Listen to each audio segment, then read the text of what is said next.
যে ঘটনাটি ঘটে গেছে, যে ছেলেটি মারা গেছে বরঞ্চ তার সাথে হয়তো যুবদলের সম্পর্ক আছে, কিন্তু যে খুন করছে বা যে হত্যা করছে তাকে তো অন্য জায়গা থেকে, আমরা যেটা খবর পেয়েছি, অন্য জায়গা থেকে নিয়ে আসা হয়েছে। তাকে তাকে ধরা হচ্ছে না, ধরা হলো অন্যদেরকে অ্যারেস্ট করা হলো, তাকে ধরা হচ্ছে না, কি তাকে আসামিও পর্যন্ত বোধহয় করা হয়নি এখন পর্যন্ত।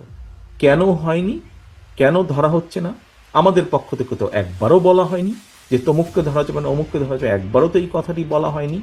আমরা বরাবর বলে দিচ্ছি, একটু আগে যেটি আপনাদের সামনে বলেছি, বরাবর আমরা বলেছি অন্যায়কারী আইনের দৃষ্টিতে তার বিচার হবে, দলের সাথে তার কি সম্পর্ক কিচ্ছু যায় আসে না, তাকে দল কোনো রকম প্রশ্রয় দিবে না। কেউ যদি কোনো অন্যায় করে থাকে, তাহলে প্রশাসন ধরছে না কেন তাকে? আমাদের এখানে রিজভী আহমেদ সাহেব পরিষ্কার বলেছেন, দলীয় অবস্থান থেকে আমাদের যা যা করা প্রয়োজন আমরা প্রত্যেকটি যেটি যেটি জেনেছি, তদন্তের পরে যাদের যাদের সম্পর্কে প্রমাণিত হয়েছে অভিযোগ, আমরা আমাদের দলীয় অবস্থান থেকে তাদের বিরুদ্ধে ব্যবস্থা গ্রহণ করেছি। আইন শৃঙ্খলা বাহিনী কেন তাহলে বসে আছে? আইন শৃঙ্খলা বাহিনীকে চালায় কে? বিএনপি তো চালায় না, চালাচ্ছে তো সরকার। তাহলে সরকার কেন ব্যবস্থা নিচ্ছে না তাদের বিরুদ্ধে? সেটি দলেরই হোক বা সেটি অন্য কোনো লোকই হোক, কেন ব্যবস্থা নিচ্ছে না?